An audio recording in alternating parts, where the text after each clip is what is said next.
sang penghancur pikiran dan kekuatan kehadiran ilahi. Wah, wah, wah. Kali ini mereka tidak mengirimkan seorang perundung. Mereka tidak mengirimkan kekuatan kasar atau intimidasi yang berisik. Mereka tidak mengirimkan seseorang yang hanya mengandalkan kehadiran fisik semata. Mereka mengirimkan seorang pemikir, seorang strategis, seseorang yang dilatih untuk melucuti jiwa manusia dengan keheningan yang mematikan. Seseorang yang senjatanya bukanlah volume suara, melainkan presisi yang tajam. Seseorang yang tahu bagaimana cara masuk ke dalam sebuah percakapan dan meninggalkanmu dalam keraguan atas pikiranmu sendiri. Seseorang yang mempelajari pola perilaku dan reaksi-reaksi kecil dalam dirimu. Seseorang yang tugasnya adalah masuk ke dalam kepala Anda, menata ulang seluruh isi pikiran Anda dan meninggalkan Anda hidup dalam sebuah ruangan yang tidak lagi terasa seperti milik Anda sendiri. Mereka menjulukinya sebagai sang penghancur pikiran, mind breaker, dan mereka merasa sangat yakin, bukan sekadar berharap. Mereka yakin karena dia telah mengakhiri banyak orang sebelum Anda, bukan secara publik, melainkan secara internal di dalam batin mereka. Karier yang mandek, suara yang melemah, keyakinan yang terkikis. Orang-orang yang dulunya berbicara dengan lantang mulai meragukan setiap kalimat yang mereka ucapkan. Itulah tanda tangannya. Dia tidak menghancurkan reputasi, dia memasang ulang kabel persepsi Anda, dan mereka pikir Anda pun tidak akan berbeda. Ia datang dengan tenang, rapi, dan sopan dengan cara yang terasa sangat rukuh. Tidak ada yang terbuang sia-sia. Setiap kata dipilih seperti langkah catur, direncanakan 3 langkah sebelumnya. Dia tidak mengancam Anda, dia tidak menantang Anda secara langsung. Dia mengamati, mendengarkan, dan mengatalogkan. Dia membiarkan orang lain berbicara terlebih dahulu sementara dia memetakan kelemahan mereka. Jika Anda merasa pesan ini menyentuh kedalaman jiwa Anda, jangan ragu untuk memberikan like dan membagikan pemikiran Anda di kolom komen. Dia mengajukan pertanyaan yang tampak tidak berbahaya, tetapi memaksa orang untuk mengekspos asumsi-asumsi mereka. Dia tersenyum ketika mereka memberikan penjelasan yang berlebihan. Dia mengangguk ketika mereka mengontradiksi diri mereka sendiri. Dia tidak pernah memotong pembicaraan. Dia menunggu. Dia selalu menunggu. Kesabaran itu telah menghancurkan banyak orang sebelumnya, karena menunggu menyiratkan kepercayaan diri, dan kepercayaan diri ketika dipasangkan dengan kecerdasan akan membuat seisi ruangan merasa gelisah. Anda menyadarinya segera, bukan karena Anda merasa terintimidasi, melainkan karena Anda mengenali polanya. Cara matanya melacak, reaksi alih-alih wajah. Cara dia meniru postur tubuh hanya cukup lama untuk membangun keakraban, lalu secara halus bergeser untuk melihat siapa yang mengikutinya. Cara pujiannya diberikan dengan sudut tertentu, tidak pernah langsung, selalu dirancang untuk menciptakan ketergantungan. Anda pernah melihat jenis seperti ini sebelumnya? Bukan dia secara spesifik, melainkan fungsi yang dijalankan. Seorang spesialis yang dilatih untuk mendestabilisasi tanpa meninggalkan sidik jari. Seseorang yang menang dengan cara membuat orang lain kehilangan jati diri mereka. Mereka mengharapkan Anda untuk terlibat, untuk membela diri, untuk mengklarifikasi, untuk membuktikan sesuatu. Disitulah biasanya pekerjaannya dimulai. Dia akan menarik Anda ke dalam diskusi, lalu mempersempitnya perlahan-lahan sampai Anda mendebat posisi yang tidak pernah Anda pegang, menjelaskan hal-hal yang tidak pernah Anda pertanyakan, dan membenarkan insting yang sebenarnya tidak butuh pembenaran. Pada saat orang-orang menyadari apa yang terjadi, mereka sudah terkompromi. Namun, Anda tidak terlibat dengan cara yang diharapkan. Anda tidak terburu-buru untuk menjawab. Anda tidak terburu-buru untuk mengoreksinya. Ketika dia mengajukan pertanyaannya dirancang untuk menyudutkan Anda tidak melangkah maju atau mundur. Anda tetap berada di tempat Anda berada, hadir, berpijak kuat pada bumi dan tak tergoyahkan. Anda menjawab dengan sederhana, bukan sama, tapi sederhana, tanpa penjelasan berlebih, tanpa pembingkaian defensif, tanpa upaya untuk membuat orang terkesan. Anda tidak mengejar persetujuannya atau menolak pengaruhnya. Anda memperlakukannya seperti cuaca yang melewati ruangan, sebuah faktor, bukan sebuah ancaman. Dan hal itu membuatnya lebih gelisah daripada perlawanan terbuka manapun. Dia mencoba sudut lain, memperkenalkan kompleksitas, menggunakan bahasa yang dimaksudkan untuk membanjiri pikiran, merujuk pada kerangka kerja dan teori yang dimaksudkan untuk menetapkan hierarki intelektual. Dia berbicara dengan cepat sekarang, menumpuk konsep-konsep, memperhatikan tanda-tanda kebingungan. Hal ini biasanya berhasil. Orang-orang akan mencoba mengimbangi, mata mereka akan melirik gelisah.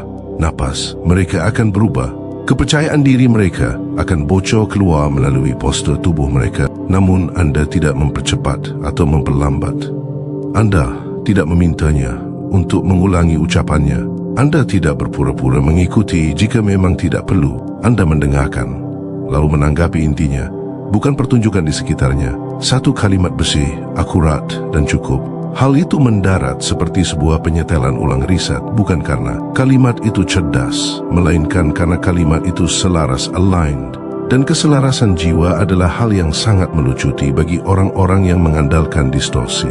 Untuk pertama kalinya, dia merasakan perlawanan tanpa adanya pertentangan. Tidak ada yang bisa didorong, tidak ada pengemosional, tidak ada energi reaktif. Dia tidak bisa menemukan rasa tidak aman Anda karena Anda tidak memancarkannya. Dia tidak bisa memprovokasi Anda untuk bertindak berlebihan. Dia tidak bisa memancing Anda untuk membela sebuah identitas. Anda tidak sedang mencoba memenangkan pertukaran ini. Anda tidak mencoba untuk mendominasi ruangan. Anda tidak mencoba untuk terlihat cerdas. Anda hanya berada di sana sepenuhnya. Dan hal itu mulai mengganggunya. Karena seluruh metodenya bergantung pada daya ungkit. Dan daya ungkit membutuhkan ketidakseimbangan. Anda tidak memberinya celah sedikit pun. Jadi dia meningkatkan serangannya secara internal. Dia mulai menjalankan simulasi. Memutar ulang jawaban Anda di kepalanya. Nanti mencari celah, mencari tanda-tanda reaksi yang tertunda. Dia meyakinkan dirinya sendiri bahwa Anda sedang memakai topeng, bahwa semua orang memakai topeng, bahwa ketenangan Anda adalah akting, bahwa kesederhanaan Anda adalah strategi, bahwa Anda menyembunyikan sesuatu yang belum dia temukan. Kepercayaan itu membuatnya merasa nyaman. Jika Anda sedang bermain game, maka aturan tetap berlaku. Dia hanya belum menemukan kelemahan Anda. Dia menjadi lebih perhatian, memperhatikan bagaimana Anda memperlakukan orang lain, mengharapkan ketidakkonsistenan, mengharapkan kesalahan kecil.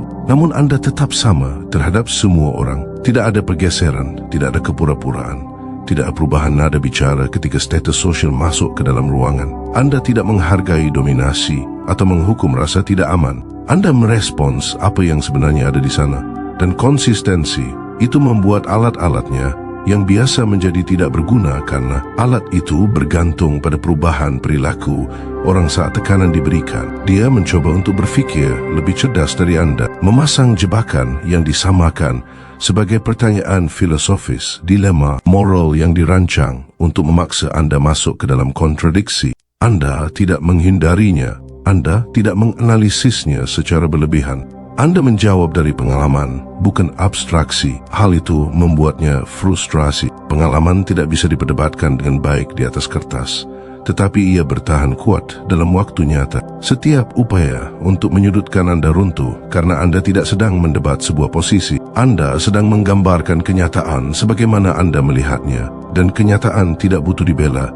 Ia hanya butuh diartikulasikan. Semakin dia mendorong, semakin jernih keberadaan Anda. Semakin jernih Anda, semakin tidak stabil perasaannya. Karena kejernihan bukanlah sesuatu yang bisa Anda bongkar dengan kecerdikan. Anda hanya bisa menyerangnya dengan merusak orang yang memegang kejernihan itu. Dan Anda tidak terikat pada keinginan untuk menjadi benar. Itulah titik retaknya. Dia menyadari bahwa Anda tidak beroperasi dari ego. Bukan ego rendah, bukan ego tersembunyi, melainkan tidak ada ego sama sekali dalam cara dia memahaminya. Anda tidak peduli bagaimana Anda dipandang. Anda tidak melacak reaksi orang lain. Anda tidak sedang mengumpulkan poin. Anda tidak sedang membangun sebuah citra. Dia tidak bisa mengancam identitas Anda karena Anda tidak sedang menjaganya. Dan hal itu membuatnya gelisah karena seluruh profesinya berputar di sekitar tekanan identitas. Hilangkan hal itu, maka perannya menjadi tidak relevan.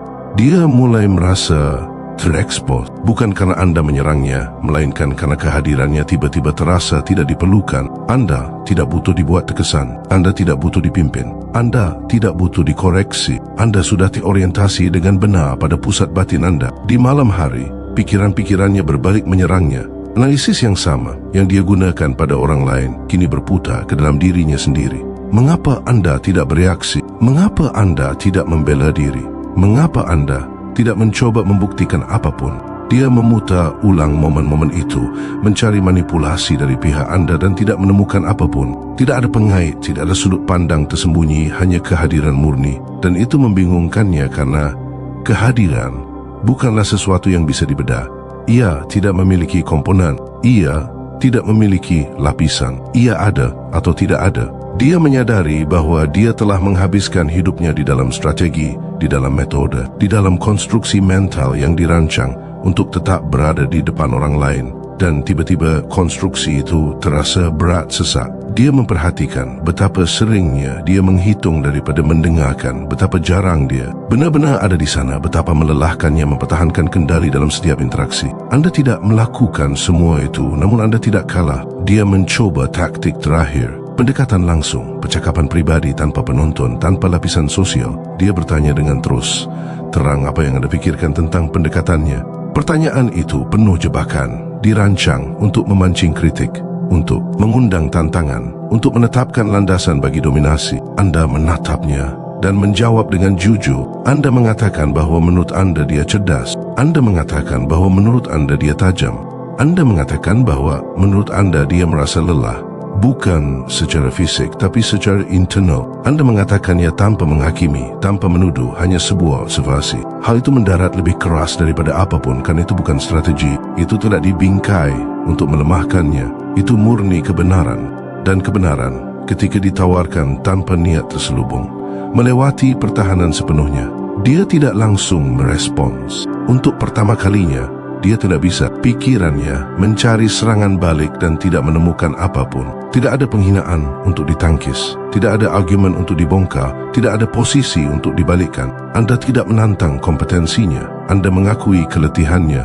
Dan tidak ada yang pernah melakukan itu sebelumnya. Mereka entah takut padanya atau mengaguminya.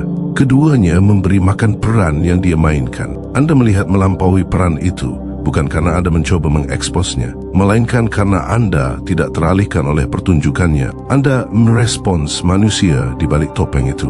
Dan hal itu sangat meresahkannya, karena hal itu menyarankan sebuah kemungkinan yang belum pernah dia pertimbangkan, bahawa semua kecerdasannya, semua kendalinya, semua kesuksesannya mungkin merupakan kompensasi untuk sesuatu yang belum terselesaikan di dalam dirinya.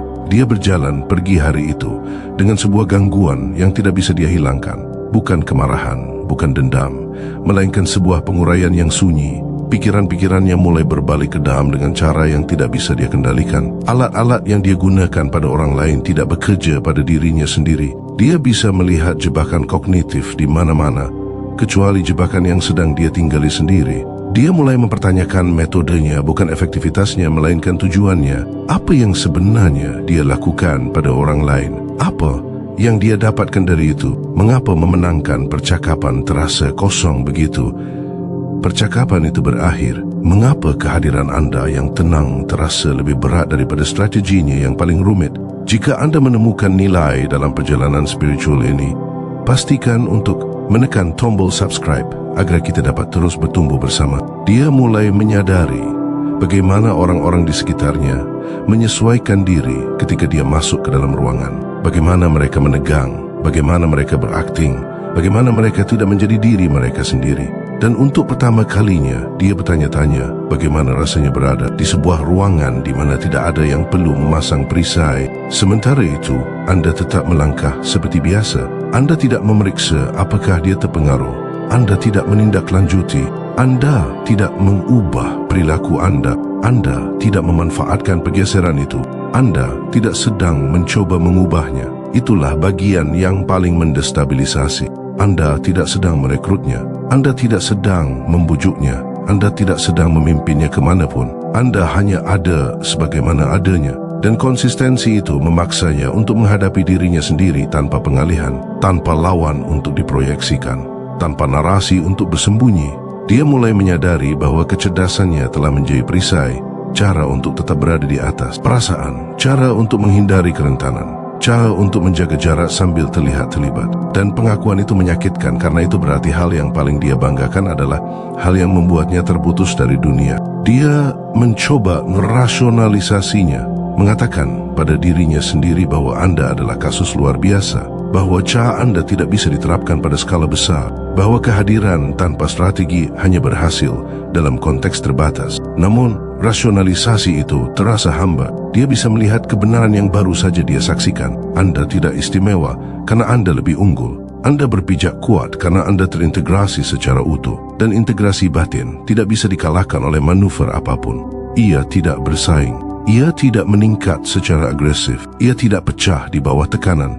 Ia menyerap dan tetap utuh. Kesadaran itu mengikutinya kemana-mana, ke dalam percakapan, ke dalam pertemuan, ke dalam momen-momen di mana dia biasanya akan menegaskan kendali. Dia mendapati dirinya berhenti sejenak, mendengarkan lebih lama, berbicara lebih sedikit. Bukan karena dia mencoba berubah, melainkan karena refleks lama itu terasa salah berat dan tidak selaras. Orang-orang yang mengirimnya menyadari hal itu. Mereka yang mengandalkan presisinya, mereka merasakan keraguan, sebuah penundaan di mana dulunya ada kepastian. Mereka mengasumsikan itu adalah kelelahan, menyuruhnya untuk fokus kembali, untuk menajamkan taringnya, untuk menegaskan kembali dominasi. Dia mengangguk, mengucapkan hal-hal yang benar, namun secara internal, sesuatu telah bergeser. Ujung tajam itu terasa tumpul sekarang, bukan tidak efektif, tapi tidak perlu. Dia telah melihat cara hidup yang tidak membutuhkan kewaspadaan terus-menerus. Dan sekali Anda melihat itu, cara lama mulai terasa seperti penjara. Dia tidak mempertanyakan keahliannya, dia mempertanyakan harganya. Dan pertanyaan itu, sekali diajukan, tidak akan pergi. Ia meluas, ia menekan, ia menuntut jawaban. Dia mulai memperhatikan Anda lebih dekat, bukan untuk membedah, tapi untuk mengerti. Bagaimana Anda melewati tekanan tanpa menjadi tegang? Bagaimana Anda berbicara tanpa berakting? Bagaimana Anda menjaga batasan tanpa agresi? Bagaimana Anda tetap terbuka tanpa merasa diserang? Tidak ada satu pun dari itu yang cocok dengan model-model yang dia miliki. Dan itu membuatnya takut, karena model-model itulah yang membuatnya tetap aman. Model-model itu memungkinkannya untuk memprediksi, mengendalikan, dan tetap unggul. Anda tidak terprediksi bukan karena Anda kacau, melainkan karena Anda tidak beroperasi dari rasa takut. Dan rasa takut adalah dasar dari sebagian besar prediksi. Dia mulai menyadari bahwa semua kecerdasannya telah dihabiskan untuk belajar bagaimana mengelola rasa takut, bukan melampauinya. Dan Anda sama sekali tidak mengelolanya. Anda berada di luar rasa takut itu, bukan tanpa rasa takut, hanya tidak teratur olehnya. Pada saat dia mengerti apa yang terjadi, sudah terlambat untuk membalikkan keadaan. Prosesnya telah dimulai. Bukan keruntuhan eksternal, melainkan rekonfigurasi internal. Pertanyaan semakin berlipat ganda, kepastian semakin menipis, dan orang yang mereka kirim untuk melucuti Anda sekarang sedang melucuti asumsi-asumsinya sendiri, bagian demi bagian. Baik dia mau atau tidak, dia pikir dia ada di sana untuk menyetel ulang Anda. Dia tidak menyadari bahwa dia sedang berdiri di hadapan sesuatu yang akan menyetel ulang dirinya sendiri. Dan saat kesadaran itu mulai mengendap, saat lapisan pertama identitasnya melonggarkan cengkeramannya, dia merasakan tanah bergeser di bawah kakinya dengan cara yang akan membawanya maju ke dalam konfrontasi dengan dirinya sendiri. Dia tidak bisa lagi menunda, dan konfrontasi itu tidak datang secara dramatis. Tidak ada momen tunggal di mana semuanya hancur seketika. Tidak ada kerusakan publik, tidak ada kegagalan yang terlihat. Apa yang datang justru lebih lambat, jauh lebih meresahkan erosi yang sunyi, jenis yang tidak mengumumkan dirinya tetapi mengubah bagaimana berat didistribusikan di dalam diri Anda. Dia mulai menyadari jeda di mana insting dulunya berada, ruang-ruang antara pikiran dan tindakan yang belum pernah ada sebelumnya. Momen-momen di mana dia biasanya akan menegaskan kendali, mengalihkan percakapan, mendominasi narasi.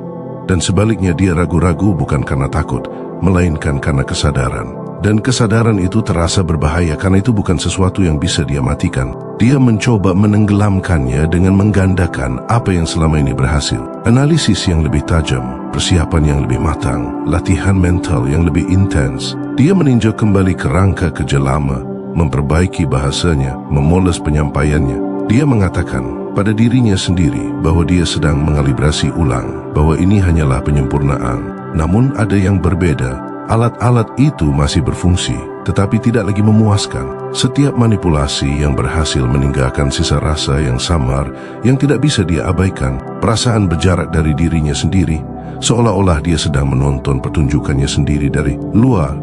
Sadar akan setiap gerakan sebelum dia melakukannya. namun tidak mampu merasa hadir di dalamnya. Keterpisahan itu membuatnya lebih cemas daripada kegagalan manapun. Dia mulai menyadari bahwa kecerdasannya selalu bergerak lebih cepat dari tubuhnya, lebih cepat dari emosinya, lebih cepat dari pengalaman hidupnya. Dia bisa menjelaskan apapun, membongkar apapun, mengakali siapapun. Namun dia tidak bisa duduk diam dengan dirinya sendiri tanpa merencanakan strategi. Dan sekarang, setelah bertemu dengan Anda, celah itu terekspos. Anda tidak hidup di depan diri Anda sendiri. Anda hidup di dalam diri Anda sepenuhnya. Dan perbedaan antara kedua keadaan itu bukan lagi sekadar teori. Dia bisa merasakannya di dadanya, di napasnya, di cara pikiran-pikirannya tidak lagi terasa berlabuh. Awalnya, dia tidak mengatakannya pada siapapun. Gangguan semacam ini tidak mudah dibagikan, terutama oleh seseorang yang identitasnya dibangun di atas penguasaan diri. Dia mempertahankan permukaan, ketenangan yang sama, ketajaman yang sama. Namun secara internal, pertanyaan terus muncul tanpa izinnya, bukan pertanyaan abstrak, tapi pribadi. Mengapa dia selalu memindai celah keuntungan? Mengapa keheningan terasa mengancam? Mengapa dia merasa lebih hidup mengamati Anda daripada menang melawan orang lain? Pertanyaan-pertanyaan ini tidak datang sebagai pikiran semata. Mereka datang dengan sensasi fisik ketegangan, kegelisahan, rasa tidak nyaman tingkat rendah yang mengikutinya bahkan ketika dia sendirian. Dia mencoba menganalisis Anda sebagai sebuah variabel, kasus langka, sebuah pengecualian, sesuatu yang bisa dia isolasi dan netralkan secara konseptual. Namun semakin dia memikirkan Anda, semakin jelas bahwa Anda tidak melakukan sesuatu yang istimewa. Anda tidak menggunakan teknik tertentu. Anda tidak melatih penahanan diri sebagai taktik.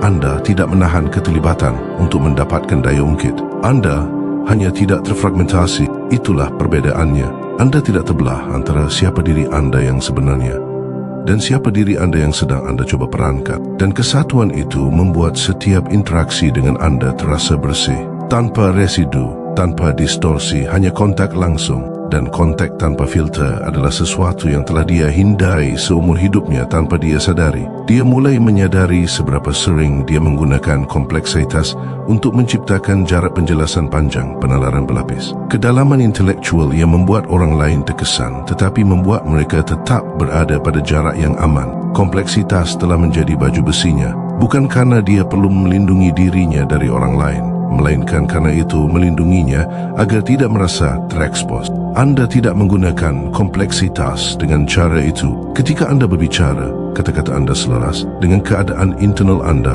Tidak ada celah, tidak ada lapisan akting. Dan keselarasan itu melakukan sesuatu yang meresahkan. Hal itu membuat ketidakselarasan dirinya sendiri menjadi mustahil untuk diabaikan. Tidurnya menjadi tidak konsisten. Pikirannya memutar ulang interaksi bukan untuk memperbaiki strategi, melainkan untuk memeriksa dirinya sendiri.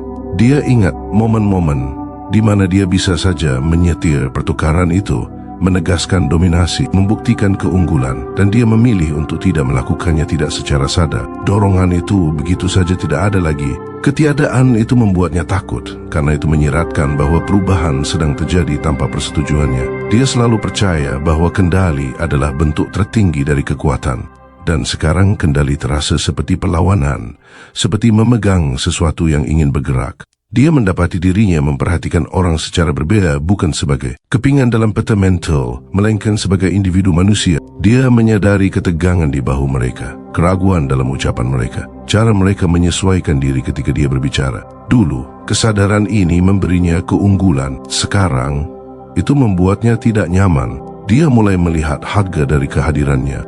Seberapa sering dia memeras kejenihan dengan mengorbankan kenyamanan orang lain. Seberapa sering orang meninggalkan percakapan dengannya dalam keadaan merasa lebih tajam, tetapi merasa lebih kecil. Dan kemudian dia memikirkan Anda. Bagaimana orang-orang tampak mengembang dan merasa luas di sekitar Anda tanpa usaha. Bagaimana percakapan terbuka, alih-alih menyempit. Kontras itu menghantuinya. Dia mencoba merasionalisasinya lagi.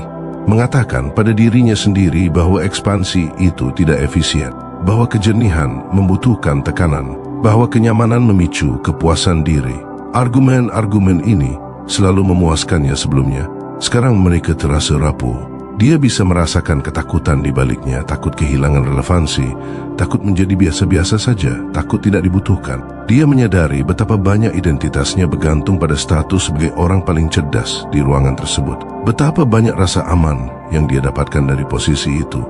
Dan betapa rapuhnya rasa aman itu sebenarnya. Karena ia membutuhkan perawatan terus-menerus, bukti terus-menerus, kewaspadaan terus-menerus. Anda tampaknya tidak membutuhkan semua itu. Dan perbedaan itu terasa seperti sebuah tuduhan, meskipun Anda tidak pernah menuduhnya melakukan apapun. Kesadaran itu menghantamnya dengan tenang suatu malam. Dia tidak lelah karena terlalu banyak bekerja. Dia lelah karena terus-menerus berakting, karena memantau dirinya sendiri, karena mengantisipasi reaksi, karena menghitung hasil. Beban mental itu sudah begitu akrab hingga dia salah mengiranya sebagai kompetensi. Namun sekarang, setelah bertemu seseorang yang tidak membawa beban seperti itu, perbedaannya tidak bisa disangkal. Anda bergerak melalui interaksi tanpa gesekan. Dia bergerak melaluinya seperti mesin yang sedang terbebani. Dan sekali Anda merasakan kontras itu di tubuh Anda sendiri, Anda tidak bisa melupakannya.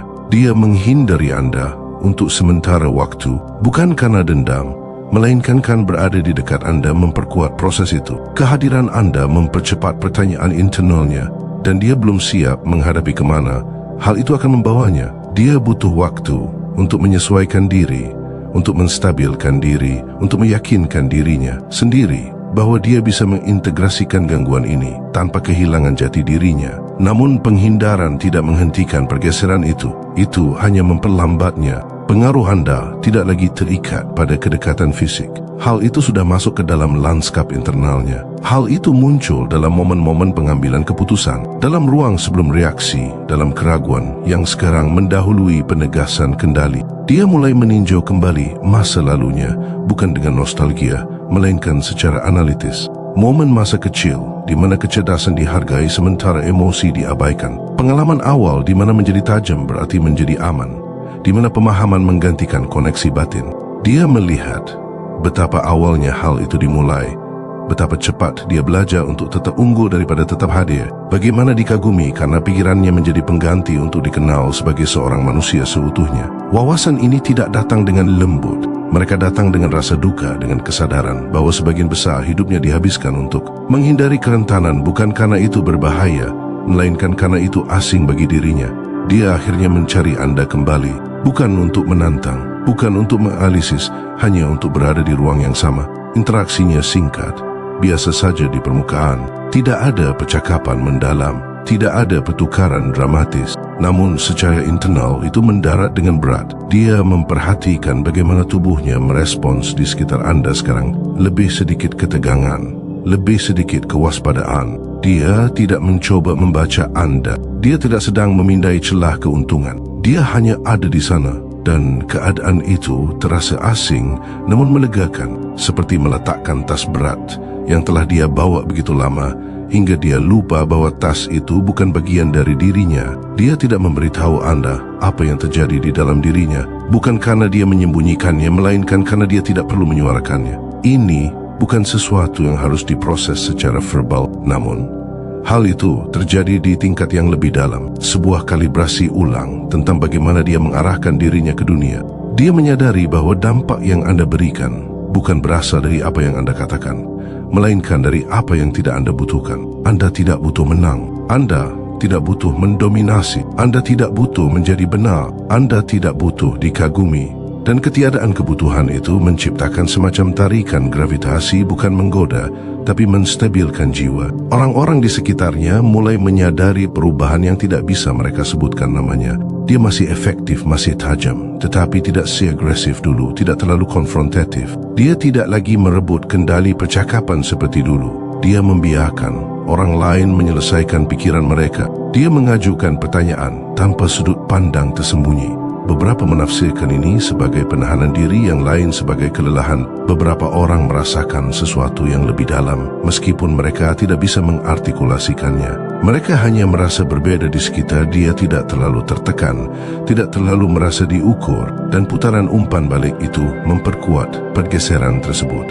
Dia melihat bahwa mengurangi akting tidak mengurangi dampak, itu mengubah kualitas dampaknya. Secara pribadi, Dialog internalnya semakin intens. Jika kecerdasan tidak harus mendominasi, lalu untuk apa kecerdasan itu? Jika kendali bukan tujuannya, apa yang menggantikannya? Pertanyaan-pertanyaan ini tidak memiliki jawaban langsung. Dan untuk pertama kalinya dalam hidupnya, dia membiarkan pertanyaan ada tanpa resolusi. Itu adalah hal yang baru tidak nyaman, tetapi juga membebaskan. Dia menyadari betapa banyak kepastiannya merupakan respons terhadap rasa tidak nyaman. Cara untuk menutup siklus dengan cepat. Untuk menghindari duduk dalam ambiguitas, Anda tidak terburu-buru mencari penutupan. Anda membiarkan hal-hal tetap terbuka, dan dalam keterbukaan itu, sesuatu terorganisir secara alami. Dia mulai merasakan implikasi yang lebih dalam dari apa yang telah terjadi antara Anda berdua. Anda tidak menantang pandangan dunianya secara langsung. Anda membuatnya menjadi usang dengan cara tidak membutuhkannya. Anda tidak mendebat pendekatannya. Anda mendemonstrasikan orientasi lain yang begitu utuh sehingga perdebatan menjadi tidak perlu. Dan itulah gangguan yang sebenarnya, bukan kekalahan intelektual melainkan pergeseran eksistensial. Tanah yang selama ini dia pijak masih ada di sana, tetapi itu tidak lagi terasa seperti rumah. Dan di depannya belum ada jalan yang jelas, hanya ruang kosong. Ruang yang selama ini dia hindari seumur hidupnya. Ruang itu membuatnya takut, tetapi juga memanggilnya karena di ruang itu tidak ada peran yang harus dijaga. Tidak ada citra untuk diproyeksikan.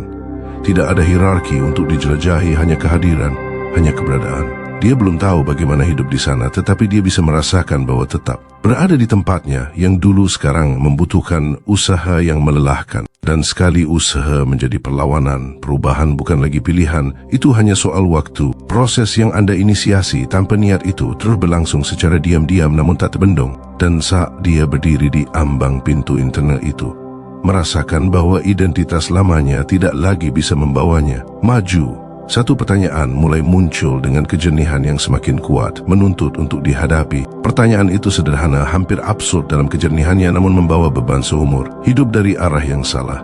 Siapakah aku jika bukan peran yang telah kubangun ini? Dia telah membangun dirinya secara teliti seperti sebuah benteng yang terdiri dari kebiasaan, strategi dan proyeksi. Setiap pencapaian, setiap percakapan, setiap reaksi yang dikalibrasi dengan hati-hati adalah batu bata, tiang penyangga dan pertahanan. Identitas itu telah melindunginya, mengangkatnya, membedakannya. Namun sekarang dia bisa merasakan perekatnya mulai longgar, tiang-tiangnya berderit. Di bawah beban kehadiran yang tidak pernah dia izinkan untuk dia tinggali selama berpuluh-puluh tahun, dia telah bergerak di dunia sebagai sekumpulan respons dan tindakan yang direncanakan. Dan tiba-tiba perancah itu menjadi opsional dan secara menakutkan kosong. Dia mulai menyadari cara-cara halus baju besi lamanya mengganggu hidupnya. Cara dia mengatupkan rahang secara otomatis selama percakapan. Cara tangannya mengepal ketika interupsi terjadi. Cara suaranya yang begitu terlatih untuk memerintah membawa ketegangan bahkan dalam pernyataan netral. Dia menyadari ini bukan tanda dominasi atau kekuatan. Ini adalah tanda dari seorang tahanan. Seseorang yang melakukan persiapan untuk pertempuran yang hanya ada dalam antisipasinya saja.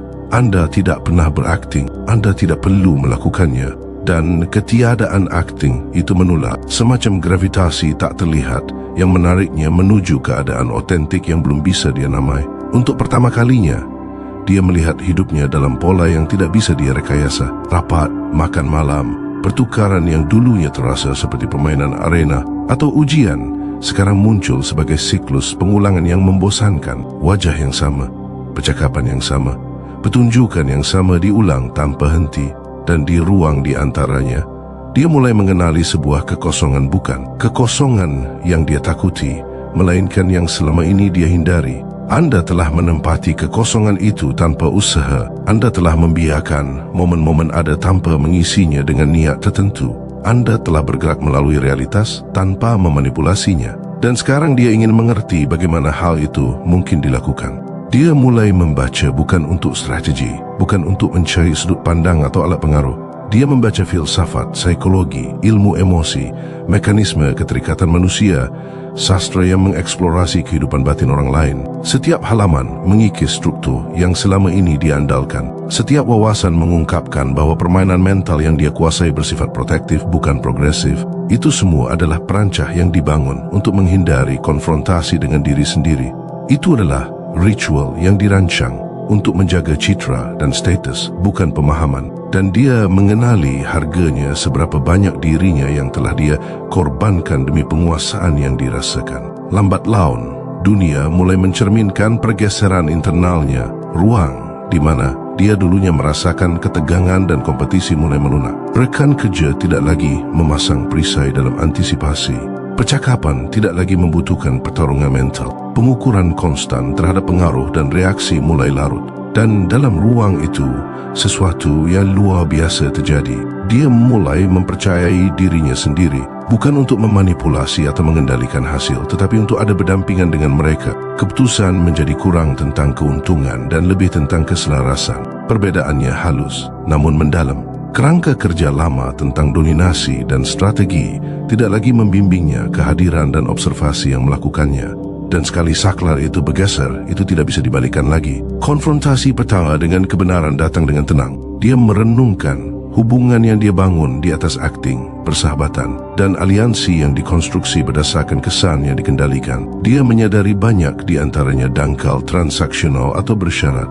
Namun dia ingat bagaimana orang-orang berinteraksi di sekitar anda, bukan karena kewajiban, ketakutan, atau hadiah, melainkan dengan bebas. Mereka responsif terhadap kehadiran anda, bukan defensif terhadapnya. Kontras itu menghantamnya seperti sebuah wahyu, pengaruh tanpa dominasi, koneksi tanpa akting, dan dia mengerti secara mendalam bahwa semua keahlian dan pelatihan di dunia tidak pernah mencapai hal itu. Semakin dia mengamati, semakin dia mengenali kebutaan masa lalunya. Seberapa sering dia salah mengira kepatuhan sebagai rasa hormat, ketundukan sebagai persetujuan, kebisingan sebagai keterlibatan. Semuanya telah menjadi rumah kartu dan anda tidak punya andil dalam meruntuhkannya. Anda hanya menolak untuk memberi makan struktur tersebut. Anda telah ada sepenuhnya dan dengan melakukan itu, anda mengekspos mekanisme kosong dari apa yang selalu dia andalkan. Paparan itu sunyi, hampir tidak terasa, tetapi dampaknya bersifat seismik secara internal. Dia merasakan getaran yang tidak memiliki asal di luar dirinya sendiri. Suatu malam, dalam kesunyian apartemennya, dia menyadari sesuatu yang menakutkan. Dia selalu takut kehilangan kendali, tetapi sekarang dia sangat mendambakan pelepasan. Dia ingin melihat bagaimana rasanya tidak merencanakan strategi di setiap momen. Dia ingin menjelajahi apa artinya merespons secara otentik daripada menghitung langkah-langkahnya. Dia ingin menempati kehadirannya sendiri sepenuhnya tanpa perancah identitas dan peran. Dan untuk pertama kalinya dalam beberapa dekade, dia memahami harga diri. Berpura-pura menguasai sesuatu sambil tetap terfragmentasi di dalam. Kesadaran itu membawa duka, ya, tetapi juga harapan yang sama dan ragu-ragu. Orang-orang yang mengirimnya menyadari pergeseran itu tidak segera, tetapi akhirnya mereka melihat pelunakan yang halus, keraguan dalam pola-pola yang biasa mereka harapkan. Mereka menuduh, mereka menekan, mereka mencoba memprovokasi refleks lama, dan dia mendapati dirinya tertawa tidak secara lahiriah, tidak terlihat, tetapi secara internal atas absurditas asumsi mereka. Mereka tidak mengerti bahwa transformasi itu tidak ada hubungannya dengan mereka. Itu bukan pemberontakan, itu bukan perlawanan, itu bukan strategi, itu murni keselarasan. Dan keselarasan tidak bisa dipaksa, dimanipulasi, atau dibalikkan. Ia harus ditemukan, dan sekali ditemukan, ia tidak bisa dilupakan. Lalu datanglah hari ketika dia menghubungi anda, bukan dengan rencana, bukan dengan niat untuk memanipulasi atau menang. Hanya sebuah pesan, hanya sebuah pertanyaan, sebuah pengakuan sederhana bahwa dia perlu berbicara dengan seseorang yang telah melihatnya bukan sebagai sebuah mekanisme, bukan sebagai sebuah peran, melainkan sebagai seorang manusia. Dan ketika anda bertemu, tidak ada acting di kedua belah pihak, tidak ada kepura-puraan, tidak ada strategi, tidak ada kebutuhan untuk membuat terkesan, hanya kehadiran, hanya observasi, hanya kemanusiaan. Dan dalam pertukaran yang tenang itu, bertahun-tahun ketegangan internal, rasa takut, dan ketidakselarasan mulai terurai. Dia berbicara dan untuk pertama kalinya seseorang mendengarkan tanpa menghakimi, tanpa mengoreksi, tanpa pengukuran diam-diam yang telah mendominasi hidupnya. Apa yang keluar darinya adalah mentah, tanpa edit, tanpa struktur. Bertahun-tahun baju besi, intelektualitas yang berubah menjadi pertahanan, kewaspadaan yang berubah menjadi kewaspadaan tanpa tujuan, Kata-katanya berat tetapi tidak membebani Anda. Anda menerimanya tanpa menambahkan apapun, tanpa melakukan akting bimbingan. Anda menjaga ruang sekadar hadir di sana. Dan kehadiran itu membiarkan keretakan menjadi sebuah penyelarasan ulang. Bukan sebuah keruntuhan, bukan sebuah perbaikan, melainkan sebuah kelahiran kembali. Dan ketika itu berakhir, dia menyadari bahwa dia tidak lagi beroperasi di bawah paksaan. Dia telah meninggalkan perancah itu. Dia bebas untuk terlibat dengan dunia dari dirinya sendiri, bukan dari citra yang telah dia bangun.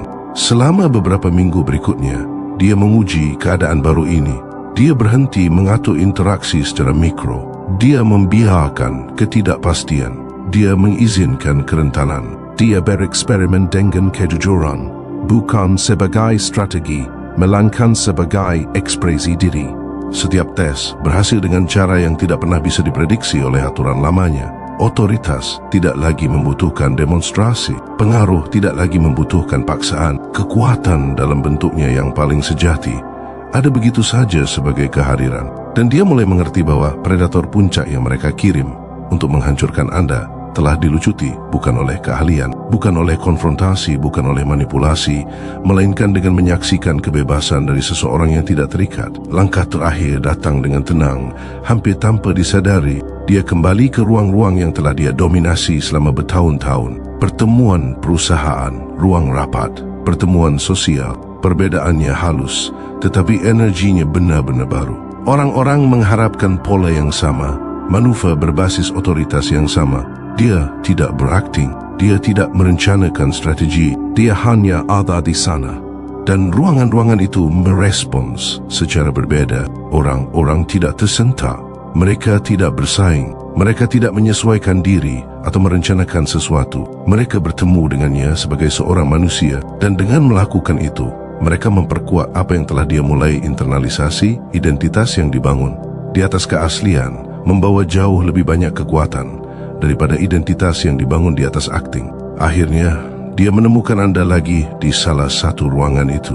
Dan kali ini, pertukarannya singkat. Kata-kata tidak lagi diperlukan. Sebuah pandangan, sebuah pengakuan, sebuah anggukan halus. Rasa syukur memenuhi ruang tersebut. Dia telah dikirim untuk menghancurkan Anda, tetapi sebaliknya dia telah dihancurkan dan dibangun kembali dari dalam keluar. Senjata yang mereka buat untuk melucuti telah menjadi manusia pertama yang melangkah sepenuhnya ke dalam dirinya sendiri karena kehadiran Anda, konsistensi Anda, penolakan Anda untuk terlibat dalam permainan mereka. Kesadaran itu bukan hanya merendahkan hati, itu revolusioner. Anda tidak mengubahnya, Anda tidak membujuknya, Anda tidak mengajar atau memanipulasinya. Anda hanya ada secara otentik. Dan keberadaan itu bertindak sebagai katalis. Dan sekali seseorang mengalami ini, sekali mereka melangkah ke dalam diri mereka sendiri tanpa topeng, kerangka, kerja lama tentang dominasi, kendali dan manipulasi akan runtuh secara permanen. Dia tidak akan pernah kembali ke keadaan sebelumnya. Dia telah menyaksikan cara hidup yang lain, dan kebenaran itu tidak bisa dilupakan.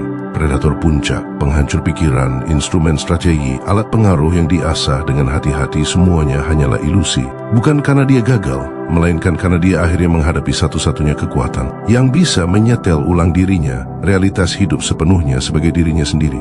Dan realitas itu tidak terhentikan, menular, membebaskan, dan sepenuhnya tidak bisa dibalikkan. Dia telah dikirim untuk melucuti Anda, namun sebaliknya, dia menjadi bebas.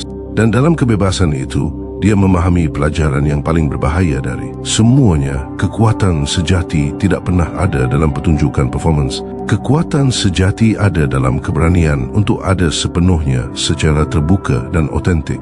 Dan sekali ditemukan, itu tidak akan pernah bisa dibendung. Dan itulah pergeseran terakhir yang tidak bisa dibatalkan. Dia tidak akan lagi beroperasi dalam dunia bina mereka tentang pemenang dan pecundang, manipulator dan mangsa. Dunia itu tidak bisa lagi menampungnya. Dia telah menjadi selaras dengan sesuatu yang jauh lebih besar, jauh lebih tenang, jauh lebih berbahaya daripada taktik penghancuran pikiran manapun yang pernah dihasilkan. Kehadiran, keaslian dan keselarasan diri, inilah kekuatan yang tidak bisa dikalahkan, diakali atau dibongkar. Mereka ada secara internal dalam keheningan tanpa terlihat, namun mereka membawa otoritas absolut. Senjata yang dikirim untuk menghancurkan Anda sekarang berjalan di dunia sebagai makhluk yang merdeka. Bukan karena seseorang memberikan kebebasan kepadanya, bukan karena dia diyakinkan, bukan karena dia belajar sebuah pelajaran, melainkan karena dia mengingat siapa dirinya yang sebenarnya. Dan memori itu, sekali dinyalakan, membentuk ulang segala sesuatu di sekitarnya.